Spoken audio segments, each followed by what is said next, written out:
están? Los saluda Tony Zapata para darles la bienvenida a un programa sobre los quipus. Estos elementos que conocemos todos asociados a los incas y que se creía que eran simplemente un sistema mnemotécnico, como una ayuda a memoria para recordar pues en la memoria alguna historia. Pero que por el contrario, hoy día se avanza cada día más a pensar que era un sistema de escritura propio de los incas, que contenía material censal, estadístico, demográfico, por supuesto, pero que también contenía un registro de información de materias abstractas, de linajes, del sistema de poder y obviamente de los mitos fundacionales. De tal manera que, pensando que los quipus son una escritura, hasta el día de hoy se han interpretado a medias las cosas, pero se esperan prontos descubrimientos que nos permitirán revelar la escritura propia de los incas. Sobre este tema entonces hemos hecho un programa con 3 preguntas. La primera, ¿cuáles eran las características de los quipus? La segunda, ¿quiénes eran los que los manejaban? Los quipucamayos. Y la tercera, ¿qué se sabe por ahora sobre su sentido, sobre su significado? Adelante, señor director.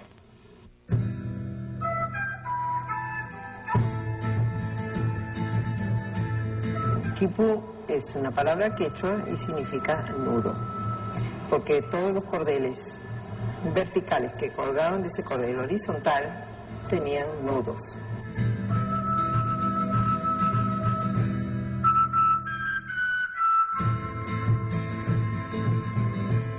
Las primeras páginas de la historia de la informática y de la computación, pues, están escritas con los quipus, ¿no?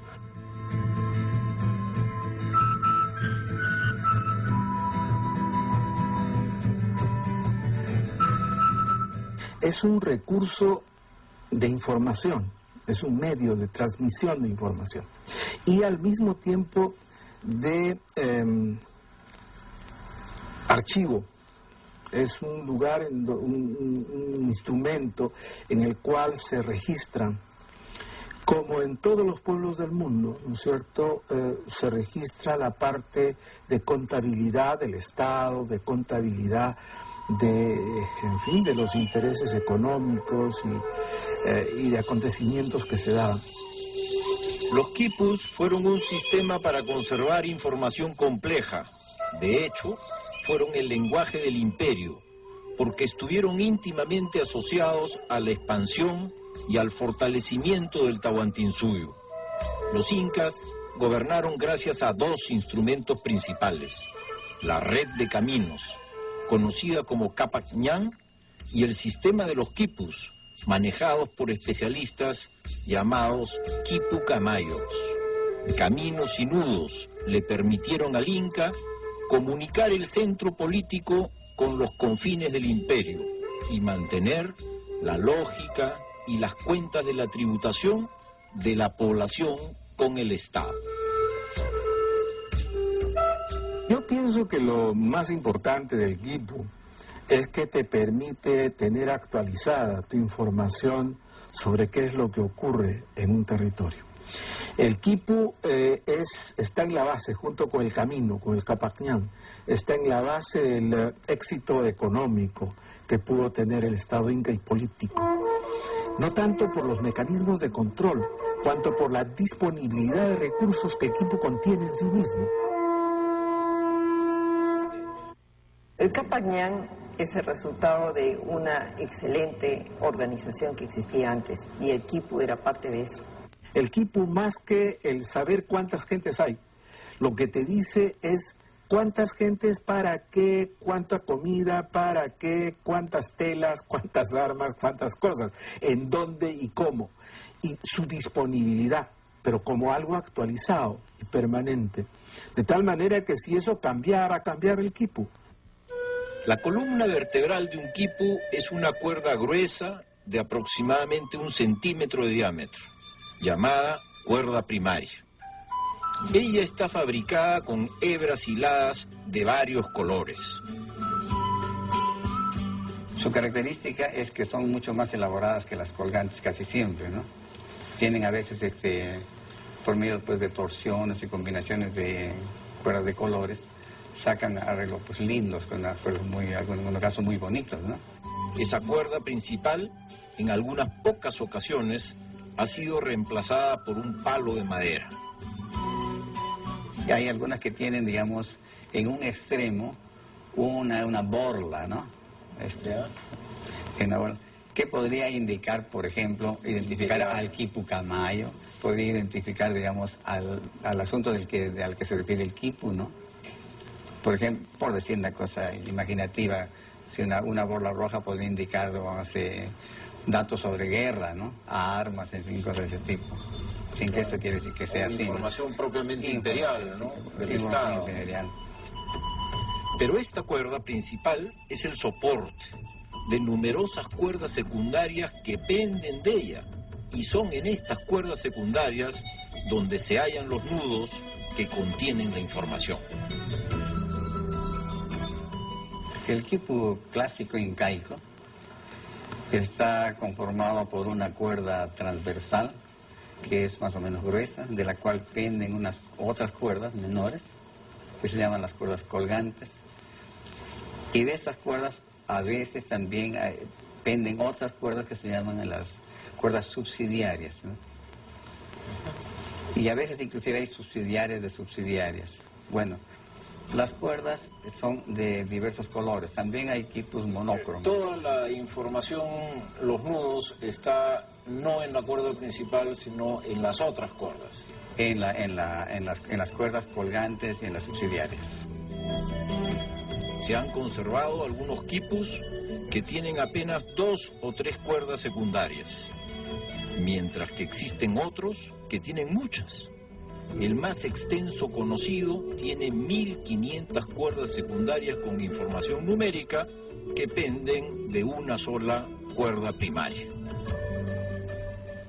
Si bien los quipus son esencialmente, vamos a llamarles contables, por decir una palabra, sus contenidos tienen textos muy complejos. Por ejemplo, hay un orden en la presentación del objeto al que se refiere el quipu. Entonces hay un orden que Murra lo ha descrito con mucho detalle, gracias a que ha trabajado, digamos, con lecturas de quipus descifrados. Entonces, los seres humanos primero, las llamas después, las ropas después, hay un orden, eso es una primera cosa. A menudo, las cuerdas secundarias tienen colgadas otras que penden de ellas. Esas cuerdas subsidiarias de una secundaria expresan una notable jerarquización de la información. Existe un ejemplar hallado en Arica, Chile, que tiene hasta 13 cuerdas subsidiarias que están colgadas una de la otra y la primera de una cuerda secundaria. Se asume que es información complementaria y desglosada de la información contenida en la primera cuerda. Podría leerse como un conjunto de cuadros estadísticos referidos a un solo tema.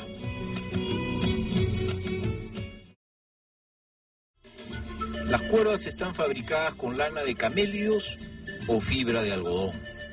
En ocasiones, no todas las cuerdas están hechas del mismo material, sino que se hallan intercaladas algunas cuerdas hechas de otra fibra. Se asume que estos cambios significaban algo concreto, que el quipu camayo lograba diferenciar. Las cuerdas colgantes en los quipus incas presentan 3 posibilidades, ¿no? Una cuarta, que es un nudo entero, y los tipos de combinación de color son combinado por torsión, combinado moteado o combinado por niveles. Cuando hay un elemento adicional a esto, ¿no? Que son estas marcas o señales, ellas están indicando un atributo especial. En el caso de una borla al inicio del cordón principal, por ejemplo, ¿no? Estaría indicando, estaría representando una jurisdicción, ¿no? Una toponimia, un sitio. También hay otro tipo de diferencias. porque las cuerdas están tensadas de distinta forma. Por ejemplo, algunas cuerdas están torcidas en una determinada dirección, mientras que las otras están torcidas en la dirección contraria. También se asume que los quipucamayocs sabían interpretar estos cambios y que tenían, por lo tanto, significados precisos.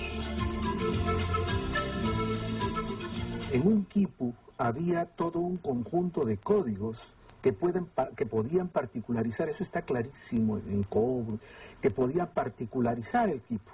De tal manera que no era sorprendente que un quipucamayo frente a otro quipu que no era de la procedencia que él requería tener, pudiese leerlo tan fácilmente. Podía leer las cosas generales, pero había todo un conjunto de mensajes, vamos a llamarle codificados, en donde lo que representaba el color azul en un quipu no necesariamente representaba en este, o representaba, qué sé yo, como una adenda, ¿cierto? Tenía tal cosa, pero al mismo tiempo tal otro mensaje.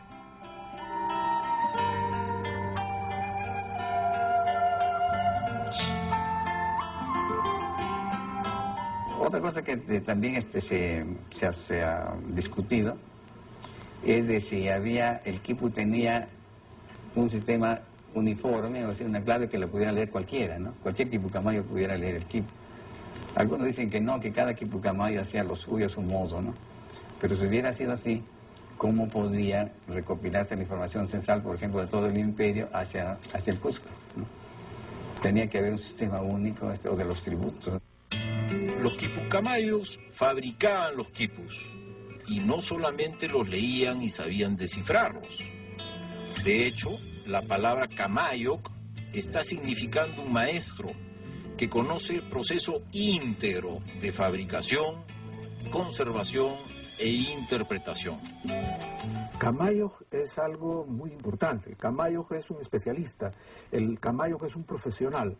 El Camayoc es el que puede. Camayoc quiere decir el que puede. Entonces, el que puede con los quipus. Y esto implicaba un estatus, una posición, pero al mismo tiempo la capacidad de poder hacer quipus, de poder leer los quipus, etc. Cuando los incas asignan prerrogativas a sus autoridades locales y a sus administradores, dentro de ellos los quipucamayos pueden haber tenido tranquilamente un lugar privilegiado, ¿no? Posiblemente habían talleres donde un quipucamayo mayor trabajaba enseñando el oficio a varios jóvenes. Estos quipucamayos imperiales tienen que haber sido parte de la élite gobernante, porque buena parte de la administración cotidiana dependía de estos vigilantes de las cuentas. Es un instrumento de una élite muy corta, incluso en el propio Estado. No todos, digamos, en el sector de poder, no todos estaban en capacidad de poder leer un quipu, de poder manejar un quipu, poder conocerlo. Los quipucamayos eran especialistas, reconocidos. Era, de hecho, vinculado al Estado, no era algo que pudiese ser libre. Había muy pocas cosas libres en las sociedades arcaicas y desde luego en el Estado inca. El sentido de la libertad es simplemente la inserción dentro de que la comunidad o el Estado definen.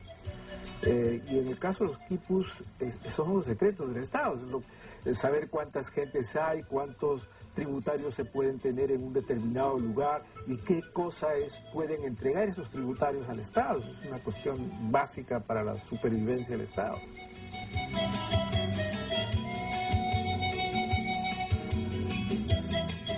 El quipu no es un sistema de escritura fonética que pueda ser leído como si cada elemento de su construcción, los nudos, colores, hilados, posición de los nudos, representara un sonido. Pero el quipu sí es un sistema de escritura en el sentido amplio del término.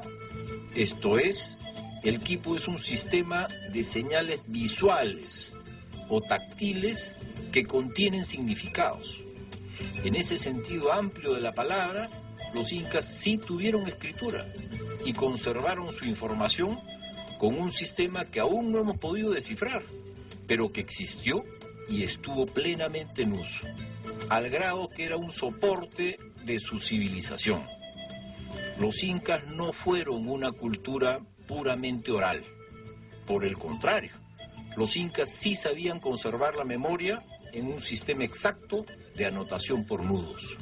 Así, los quipus eran una forma de la escritura.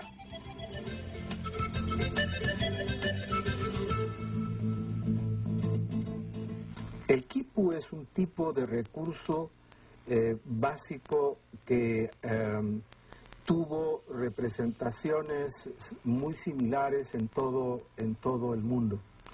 Los griegos, los sumerios, todos ellos comenzaron con cosas tipo quipu. Pero no es el origen de la escritura, sino es lo que va al lado de la escritura. El jeroglífico no reemplaza a ningún recurso tipo quipu, pero hay un recurso tipo quipu al lado del jeroglífico. El jeroglífico maya, por ejemplo, tiene los números a un lado y tiene lo que quiere decirse al otro lado. Y de acuerdo a los estudios de Porras, yo respeto mucho en esto los estudios de Porras Barrenechea, de acuerdo a los estudios que él hizo, hay evidencias de que se estaba procesando un tipo de recursos equivalentes a los de los jeroglíficos en estas famosas tablas. Y para mí lo de las tablas de Sarwa y lo que pintó Huamampoma y lo que aparece en Conchopata, en Ayacucho, en el siglo VII, dentro de ese mismo estilo y codificación, está mencionándonos a nosotros una otra forma de transmitir historia, de transmitir cosas.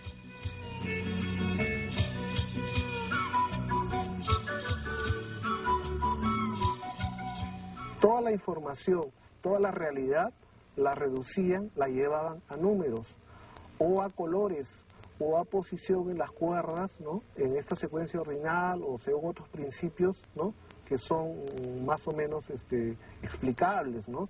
Entonces, la necesidad de la escritura en realidad era redundante en la medida en la cual el espacio de comunicación se reducía al cumplimiento de las órdenes, ¿no?, y a la responsabilidad por el trabajo en cuanto a la seguridad del Estado, ¿no?, la posibilidad de riesgo por peligro en las fronteras, y todo era controlado con números, con valores y con categorías que podían ser fácilmente discretas, ¿no?, fácilmente entendibles, ¿no?, fácilmente explicables, porque no había espacio a la discusión, ¿no? No había el adjetivo, no había el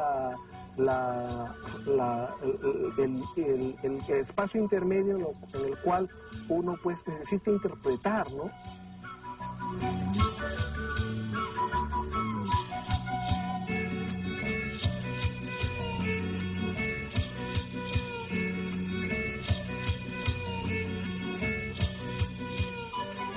La escritura, por tanto, resultaba redundante en ese contexto, ¿no?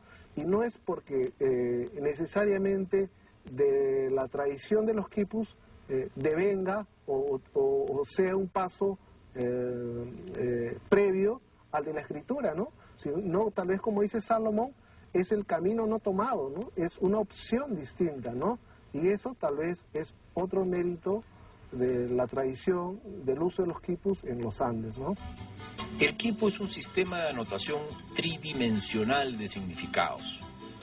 A diferencia de la escritura convencional de la nuestra, que requiere de instrumentos para plasmar la información, como por ejemplo el papel, la tinta, pluma, por el contrario, el quipu transmite significados táctilmente, a través de nudos y de la combinación de colores y formas de torcedura de la cuerda. Huamampoma indica en su crónica, que se ha escrito a principios del siglo XVII, muy claramente que los quipus tenían función de carta. Incluso en un dibujito que él hace, hay un chasqui corriendo que tiene un pequeño quipu en la mano y hay un letrerito encima, una etiqueta, y pone carta. Entonces, evidentemente, Chasqui está llevando una comunicación que le está mandando un oficial a otro oficial.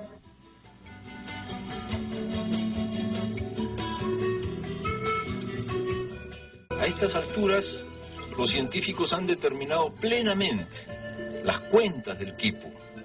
Sabemos cómo anotaban los incas la información numérica que producían. Los nudos más alejados de la cuerda principal son las unidades. A continuación, dejando un espacio libre, se hallan las decenas, luego las centenas y los millares pegados a la cuerda principal. La base del sistema, como se ve, es decimal. El sistema incaico es decimal y posicional. Sí, que es igualito que el que usamos ahora, ¿no? Eso es asombroso, ¿no? En eso, sin ninguna exageración, ninguna cosa, estaban por encima de los romanos, de los griegos, perfectamente, de los mayas. Cada nudo es distinto. Contiene cada nudo números diferentes de vueltas, y los hay del 1 al 9. Así, de acuerdo a la posición del nudo en la cuerda, y de acuerdo también al número de vueltas de cada uno de los nudos, podemos decir exactamente, sin ninguna duda, que esta cuerda, por ejemplo, dice una cantidad precisa, 234. Pero lo que no sabemos es 234 ¿qué? Es decir, sabemos cómo guardaban información numérica los incas, pero no sabemos cómo distinguían las categorías que estaban empleando. En la parte inferior, o sea, el de las unidades, se usan unos nudos distintos de los que se usan en todos los otros niveles, que se les llaman nudos compuestos, que son como los nudos que aparecen en los hábitos de los padres franciscanos, ¿no? Nudos de vueltas. Entonces, según tiene 3 vueltas, se representa un 3, pero unidades, ¿no? En todos los demás niveles se representan los números por agrupaciones de nudos simples.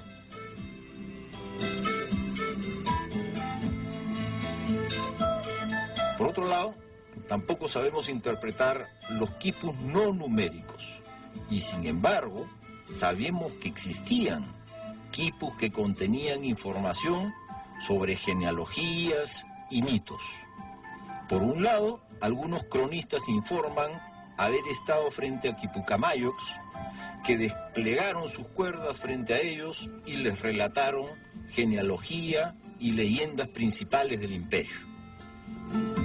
Otra cosa que también se ha discutido es de si el quipu tenía un sistema uniforme, o sea, una clave que lo pudiera leer cualquiera, ¿no? Cualquier quipucamayo pudiera leer el quipu. Algunos dicen que no, que cada quipucamayo hacía lo suyo a su modo, ¿no? Pero si hubiera sido así, ¿cómo podría recopilarse la información censal, por ejemplo, de todo el imperio hacia el Cusco? Tenía que haber un sistema único, esto de los tributos, ¿no?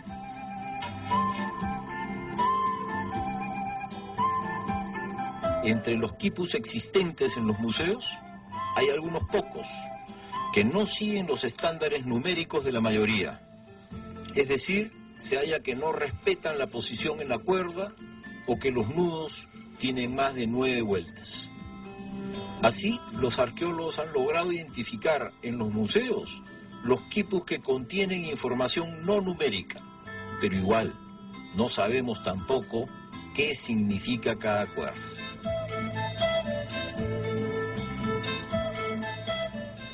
Los valores que presentan estos quipus exceden del orden decimal, es decir, hay nudos largos, no de 9 vueltas, ¿no?, que es el límite superior de unidades, sino excede hasta casos, por ejemplo, como de 15 vueltas, es decir, una unidad, ¿no?, de 15 unidades como valor. Y eso es en un caso. En otro caso, otro indicador de un quipu no numérico se ha planteado siempre en el caso de los quipus que no guardan el orden de los niveles relativos, ¿no? Las distancias de unidades, decenas, centenas está roto, ¿no? Hay una arbitrariedad en ordenar los datos numéricos, los nudos. había calidades de equipos, ¿no?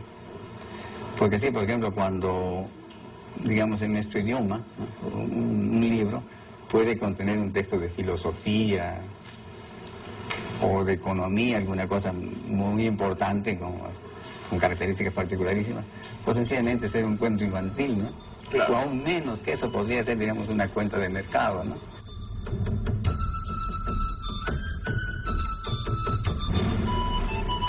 Las antiguas civilizaciones de Mesoamérica, la China, Mesopotamia y Egipto, se usaron sistemas de conservación de la información basados en grafemas, es decir, signos mínimos que significan cosas complejas. Por ejemplo, casa, chacra, apero de labranza, etc. Estos signos se hacían grabándolos en tablillas de arcilla o en estelas de piedra caliza o pintándolo en pergaminos. Esos signos no representaban sonidos, sino conceptos. Así, podían ser leídos por gente que hablara distintos idiomas. Por ejemplo, el signo de una casa podía ser entendido por alguien que hablara tanto quechua como aymara o yunga de la costa o cualquier dialecto de la selva. Del mismo modo, en el caso del quipu, la posición del nudo y el número de vueltas establecían que en esa cuerda decía una cantidad precisa, por ejemplo 234. Y en cualquier idioma moderno entendemos 234. Puede ser francés, en el cual el número se piense, o inglés, o castellano, o quechua, o aymara, igual la gente entiende 234 porque es un concepto numérico y no es un sonido. Así, la vía fonética de la escritura se desarrolló solamente en algunos lugares, ahí donde habían sociedades que hablaban idiomas de la misma raíz, como por ejemplo la raíz indoeuropea de los idiomas que se hablan en Europa. Como ellos compartían la raíz de sus lenguas, entonces su escritura fue fonética, y no obstante ser distinta, lograban entenderse. Pero en aquellos territorios cercanos, donde habían sociedades que hablaban idiomas procedentes de varias raíces, se desarrolló la vía ideográfica de la escritura, porque permitía leer a gente distinta sin necesidad de traducción. De este modo, el quipu, además de las virtudes que ya le conocemos, poseía otra cualidad sobre la cual no se ha reflexionado extensamente. En efecto, el quipu contenía información que podía ser interpretada por quipucamayocs que hablaran diferentes idiomas entre sí. Esos especialistas podían ser, por ejemplo, uno de idioma quechua y el otro de lengua aymara, y podían no entenderse oralmente entre sí, pero sí sabían exactamente qué decía el quipu y podían comunicarse con sus nudos sin necesidad de hablar entre ellos. Eso no lo logra ningún sistema moderno de escritura. El quipu, al igual que todos los instrumentos de registro que existieron en el mundo entero, que derivaron en lo que se conoce como escritura, es un instrumento de una élite muy corta, incluso del propio Estado. No todos, digamos, en el sector de poder, no todos estaban en capacidad de poder leer un quipu, de poder manejar un quipu, de poder conocerlo.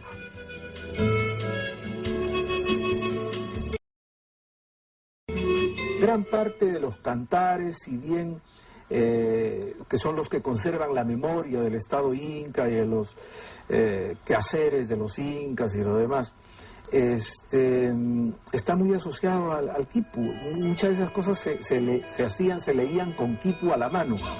De modo que el quipu es algo más que simplemente un instrumento contable para comenzar. También tenía un sentido mnemotécnico, ¿no es cierto?, que te permitía recordar. El quipu no fue utilizado como un instrumento de cálculo, sino de registro de información numérica. Los cálculos se hacían con otro sistema. los científicos piensan que en el mundo andino se empleaba una especie de ábaco para realizar las operaciones aritméticas. Ese ábaco, llamado yupana, habría sido elaborado con tablas y aparece en una de las imágenes del famoso cronista indio Guamán Poma de Ayala. Nótese que se trata de una sola imagen, donde aparece el quipucamayo como figura central y abajo, en una esquina, la yupana. Esta ilustración sugiere que el quipucamayo calculaba con el ábaco, con la yupana, y que al tener las cuentas claras, las vertía en el quipu.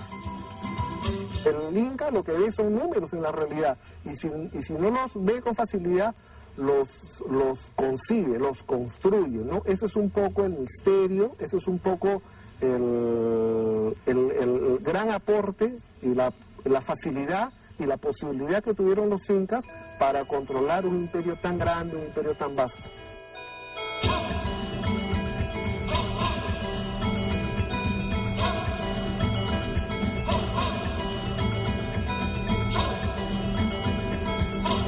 Con solo mirar cualquier quipu es evidente la importancia que tenía el color de las cuerdas para la codificación y el sentido de los contenidos. Los colores son esenciales, ¿no? Los colores son una cosa esencial. Ahora, lo que ocurre es que no sabíamos cómo utilizaban los colores para denotar la naturaleza de los números, ¿no? Pero se consideran también otras variables, por ejemplo, el tipo de amarre de la cuerda de la colgante a la principal, ¿no? Ya. Se consideran variable, otra variable, por ejemplo, es la orientación de cada nudo, ¿no? Ahora, yo creo que eso está bien registrarlo, pero yo no estoy muy seguro de que eso pudiera tener un significado, no lo sé. Ahora, la torsión sí. La torsión yo creo que tiene significado y le digo por qué. Sabe que a mí me agrada mucho recordar y mencionar esto.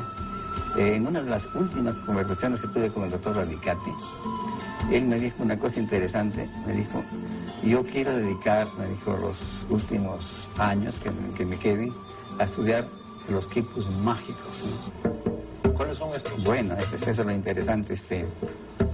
Los quipus mágicos son los quipus de hechicería. Son los quipus que, supuestamente, ¿no? Los quipus de hechicería, pues acertijos matemáticos, juegos matemáticos, cosas de ese tipo, ¿no? Pero sobre todo quipus de hechicería. Y buscando otra vez en Guamán Poma, encontré hasta 3 referencias, ¿no? Pero no relativas específicamente a quipus, ¿no? Pero Alan, por ejemplo, dice que cuando se quería hacer mal a una persona, se hacía una soga, dice, de color negro, torcida a la izquierda, ¿no? A lo izquierdo, dice él, ¿no?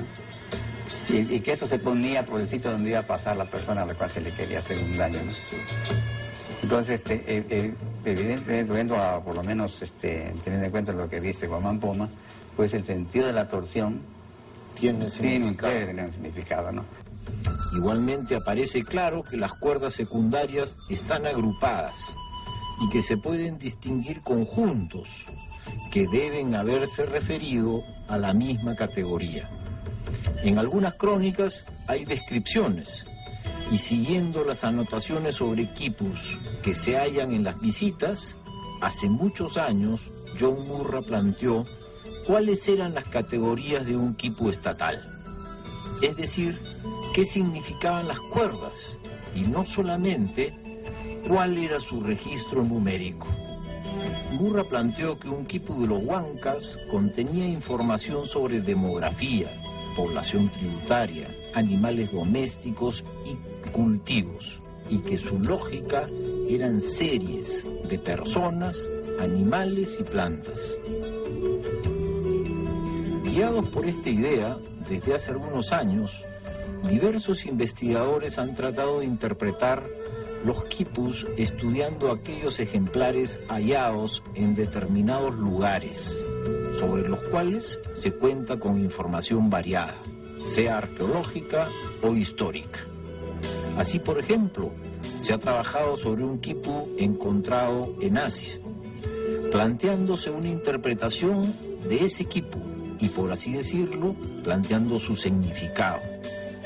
Así entonces, diversas investigaciones en curso apuntan hacia descifrar el significado de las cuerdas y lograr entender qué estaban contando los nudos. Del mismo modo, un equipo de la Universidad de Harvard, dirigido por Gary Burton, ha trabajado los quipus de Puruchuco y asimismo ha logrado interpretarlos, planteándonos una hipótesis completa sobre el significado de las cuerdas. Parece ser una vía muy fructífera de investigación, ensayar la interpretación de un quipu con el sitio donde ha sido descubierto y emplear toda la información que conozcamos sobre el lugar.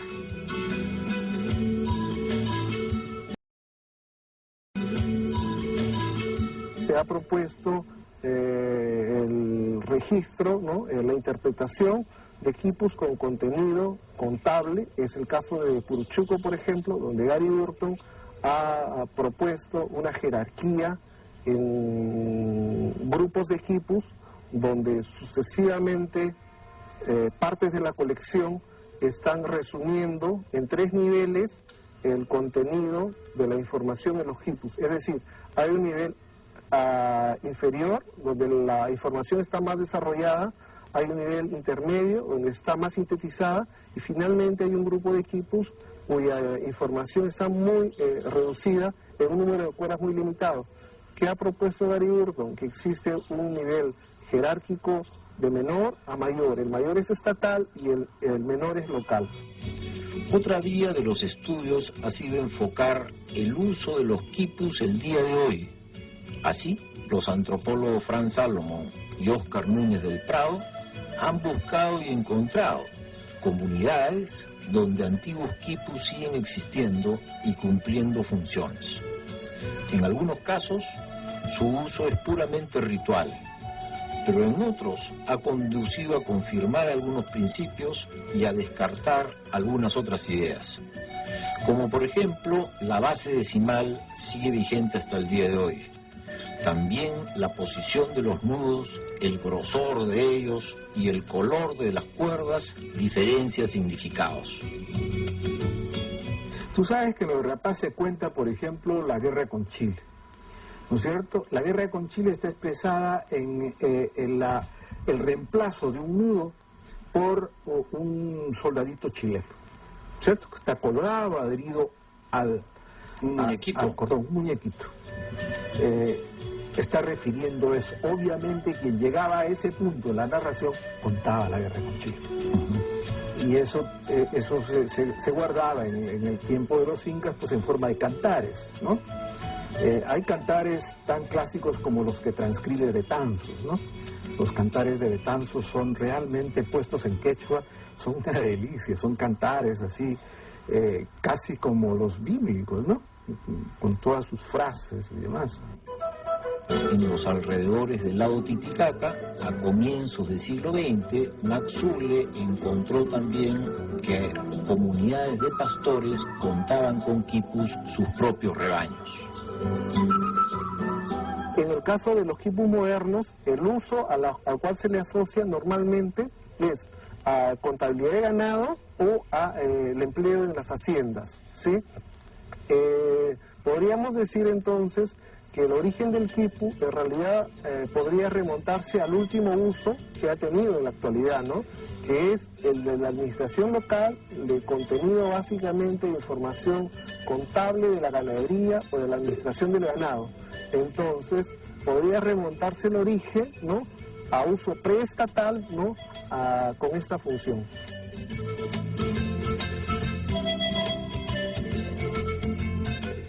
Durante los primeros años de la conquista, los quipus fueron cayendo bajo sospecha.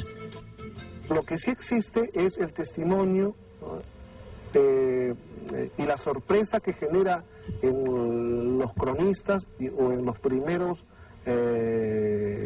españoles del rigor en la información, de la exactitud, de la precisión en los datos, que en algunos cronistas lo señalan como el espanto que les causaba. Los españoles del siglo XVI miraron con malos ojos a los quipucamayos, porque sabían mucho, llevaban registro de todo y contradecían a los escribanos españoles en ocasión de todos los pleitos legales que envolvían españoles e indios. Por ello, y por otras razones más, los quipus fueron condenados en 1583, en el Tercer Concilio Limense, habiendo sido declarados objetos idólatras y ordenándose su destrucción. El virrey Toledo, el quinto virrey de Perú, que gobernó de 1569 al 75, ordenó que se quemaran los quipus. ¿Que se quemaran? Que se quemaran los quipus, o sea, gran parte de la pérdida de información acerca del pasado, acerca de cómo funcionaba el Imperio Inca, acerca de las historias de los linajes de las panacas, historias locales también de provincias, está perdido por esta gran quema. Pero esta quema, digamos, ha sido sistemática, no solamente se ha hecho en los Andes, se ha hecho también en México, se ha hecho entre los mayas, todas las bibliotecas donde se compilaban la información de los indígenas ha sido sistemáticamente quemada. Es muy poco los que ha sobrevivido. Afortunadamente han sobrevivido hasta nuestros días unos 700 a 800 quipus, de los cuales menos de la mitad se hallan en el Perú, casi una tercera parte. Lo emocionante de nuestros días es lo avanzadas que se hallan las investigaciones para interpretar los quipus. Dentro de poco se habrá terminado de entender y podremos saber qué decían los incas en su propia escritura.